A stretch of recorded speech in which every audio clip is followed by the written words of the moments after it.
Bio में 90 plus लाना, तो इस सपने को पूरा करेंगी आपकी निधि मैम। आपको सब्जेक्टिव में डर लगता है? सब्जेक्टिव क्वेश्चंस 16 चैप्टर, कौन कौन से क्वेश्चन आएंगे, कैसे तैयार करें, हे भगवान इतने सवाल। लेकिन निधि मैम है ना, तो आज आपके लिए लेकर आए सुपर डुपर 100 सब्जेक्टिव क्वेश्चन। इसको कर डाला तो भैया बायो का पेपर झिंगा लाला। हाँ जी, आपके सारे के सारे सब्जेक्टिव क्वेश्चन सिर्फ एक वीडियो में मिलने वाले हैं, जिनको आपको करना होगा तैयार। तो चलिए स्टार्ट करते हैं, एक एक करके आपके हर एक सवाल को आपके सामने लेकर आएंगे। पहला सवाल है जिसको आपको जल्दी से जल्दी तैयार कर लेना है, लैंगिक और अलैंगिक जनन के बीच अंतर। दूसरा सवाल है बच्चा, आपको हाइड्रोफिलिक पौधों के बारे में बताना है। तीसरा है मध और मासिक धर्म चक्र, इन दोनों के बीच में अंतर। कभी ना कभी तो भैया आपका ये या तो एमसीक्यू में या तो सब्जेक्टिव में आना ही आना है। अगला है, आपको बताना है प्रोपेंड्री जीव किसे कहते हैं, यानी क्लोनल संतान के बारे में बताना है। फिर आपका है कलिकाओं और बल्बिल्स को परिभाषित करना है। नेक्स्ट क्वेश्चन है अंड जनन और शुक्राणु जनन क्या है, ये आपको बताना है। ये प्रोटेंड्री है ना, यहाँ पे बच्चा गलत हो गया है। ठीक है, आगे की तरफ बढ़ते हैं। अगला, शुक्राणु जनन और अंडाणु जनन, इन दोनों के बीच अंतर, इसको तैयार कर लो। मानव शुक्राणु का चित्र, मेरे दोस्त इसको छोड़ना नहीं, इसको स्टार लगा लो। शुक्राणु का चित्र तो आना ही आना है। प्लेसेंटा का कार्य भैया बहुत इंपॉर्टेंट है। ठीक है, गिफ्ट तकनीक क्या है, याद कर लो। नसबंदी से आप क्या समझते हैं, इसमें ट्यूबेक्टोमी और वेसेक्टोमी, यानी पुरुष नसबंदी और महिला नसबंदी, दोनों को कर लेना है तैयार। ठीक है, गर्भ निरोधक गोलियां क्या है, ये कैसे काम करती हैं, इसको अच्छे से तैयार कर लेना है। आगे की तरफ प्रत्यारोपण क्या है, यह प्रक्रिया कब शुरू होता है, ये तैयार कर लो। यौन संचारित, कोई 4 यौन संचारित रोगों का नाम आपको उसके रोग जनक के साथ याद रखना है। कौन सा रोग कौन सा रोगाणु उत्पन्न करता है। टेस्ट ट्यूब बेबी किसे कहते हैं, बांझपन क्या है, ये जान लीजिए। प्रतिरक्षा क्या है, जन्मजात और उपार्जित, इन दोनों को तैयार कर लो। इंटरफेरॉन क्या है और इसकी भूमिका क्या है, आपको इसे तैयार कर लेना है।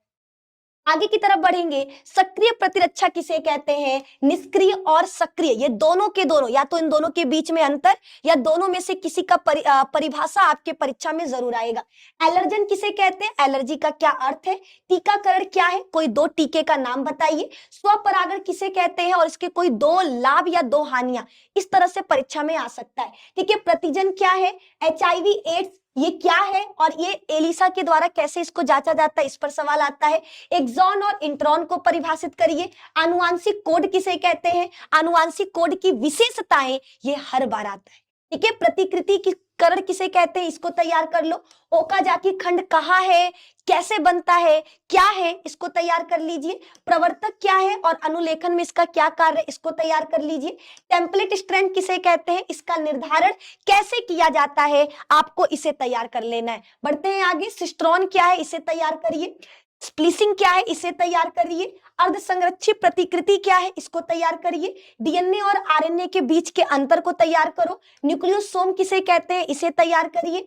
प्रतिलेखन की इकाई क्या है और इसको किन 3 भागों में बांटा गया है, इसको तैयार कर लीजिए। आगे की तरफ बढ़ते हैं, केंद्रीय आपको बताना सेंट्रल डोगमा। ठीक है, सेंट्रल डोगमा क्या है, इसको तैयार कर लो।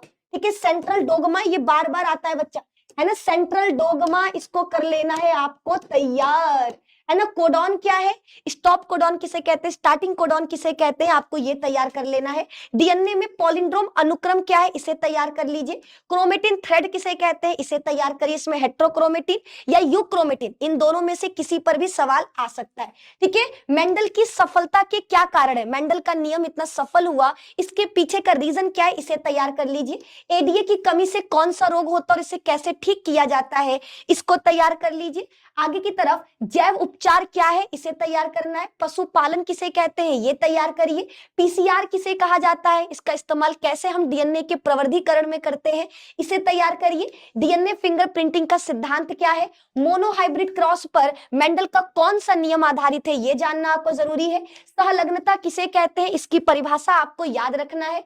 आगे आपको सप्रभाविता और अपूर्ण प्रभाविता, इन दोनों के बीच का अंतर और इन दोनों की परिभाषा, ये तैयार कर लेना है। यदि माता का रक्त समूह AB है और पिता का O है, तो बच्चे का ब्लड ग्रुप क्या होगा, इसको तैयार करिए। पृथक्करण का नियम किसे कहते हैं, एक एग्जाम्पल के द्वारा आपको इसको बताना होगा। अपूर्ण प्रभाविता किसे कहते हैं, ये आपको कर लेना है तैयार।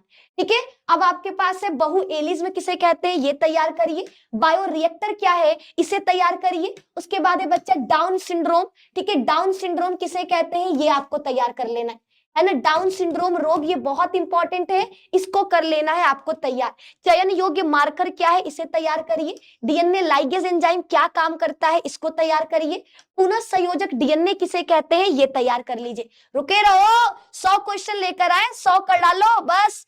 100 क्वेश्चन और बायो पूरा का पूरा कंप्लीट। ठीक है, प्रतिबंधन एंजाइम क्या है, उदाहरण के सहित समझाइए। चिपचिपे सिरे क्या है, क्यों महत्वपूर्ण है, इसके बारे में बताइए। वेक्टर क्या है, ये बताइए। प्लाज्मिड किसे कहते हैं, इसका उपयोग बताइए। क्लोनिंग वेक्टर क्या है, इसकी 2 विशेषताएं बताइए। जैल वैद्युत कण संचलन क्या है, इसको तैयार कर लीजिए। आगे की तरफ बढ़ते हैं। पीसीआर क्या है, इसके 2 अनुप्रयोगों के बारे में बताइए। ट्रांसजेनिक जीव क्या है, इसको एक उदाहरण के द्वारा समझाइए। बीटी विष किसे कहते हैं और इसको किससे प्राप्त किया जाता है, ये तैयार कर लीजिए। जैव कीटनाशक क्या है, आरएनए इंटरफेरॉन्स को तैयार करो। गोल्डन राइस पर एमसीक्यू या सब्जेक्टिव क्वेश्चन 110% आने वाला है, तो आपको इसको कर लेना है तैयार। आगे की तरफ जीन थेरेपी किसे कहते हैं, किसी एक प्रकार का नाम बताइए जिसमें एक रोग को ठीक करने के लिए जीन थेरेपी का इस्तेमाल होता है। मेंडल के पृथक्करण का नियम। टेस्ट क्रॉस किसे कहते हैं, द्विसंकर क्रॉस क्या है, अपूर्ण प्रभाविता क्या है, सहप्रभाविता क्या है। इन दोनों को एग्जाम्पल के साथ याद रखना है, क्योंकि दोनों का परिभाषा आएगा तो एग्जाम्पल के साथ आपको बताना है। ठीक है, अगला है एबीओ रक्त समूह में आनुवांशिक आधार की व्याख्या कीजिए। प्लियोट्रोपी किसे कहते हैं, उदाहरण सहित समझाइए। शराब के स्वास्थ्य पर हानिकारक क्या प्रभाव है, इसको तैयार करिए। एंटीबॉडी क्या है, इसके 5 देखो एंटीबॉडी 5 प्रकार के होते हैं, वो पांचों का नाम याद रखना और पांचों क्या काम करते हैं, इसको तैयार कर लेना। ठीक है, सूजन क्या है, इसके 2 लक्षण बताइए। ठीक है, प्रतिरक्षा में बी लिम्फोसाइट और टी लिम्फोसाइट की क्या भूमिका है, इसको तैयार कर लो। और याद रखना बी लिम्फोसाइट कहां बनता है, टी लिम्फोसाइट कहां बनता है, बी लिम्फोसाइट कहां मैच्योर होगा, टी लिम्फोसाइट कहां मैच्योर होगा, इसको तैयार कर लेना है। ठीक है, नेक्स्ट क्वेश्चन की तरफ बढ़ते हैं बच्चा। स्व प्रतिरक्षा क्या है, उदाहरण सहित बताइए। टीकाकरण किसे कहते हैं, वेक्टर को परिभाषित कीजिए। जन्मजात रोग क्या है, मोनोहाइब्रिड यानी एक संकर संकरण को आपको परिभाषा देना होगा। हार्डी वेनबर्ग का सिद्धांत, ये इंपॉर्टेंट है बच्चा, है ना। वीवीआईपी इसको तैयार कर लो। हार्डी विनबर्ग का सिद्धांत, इसको आज ही तैयार कर लीजिए अगर तैयार नहीं है तो। ठीक है, आनुवांशिकता विचलन क्या है, जेनेटिक ड्रिफ्ट क्या है, इसको तैयार करिए। संस्थापक प्रभाव क्या है, एचआईवी रोगियों में देखे जाने वाले कोई लक्षण के बारे में बताइए। मलेरिया के लक्षण बताइए। प्लाज्मोडियम वाइवेक्स कैसे फैलता है, ये बताइए। एलर्जी प्रतिक्रियाओं में हिस्टामिन की क्या भूमिका है, ये आपको करना है। उसके बाद आ जाओ अब हमारा लास्ट पेज।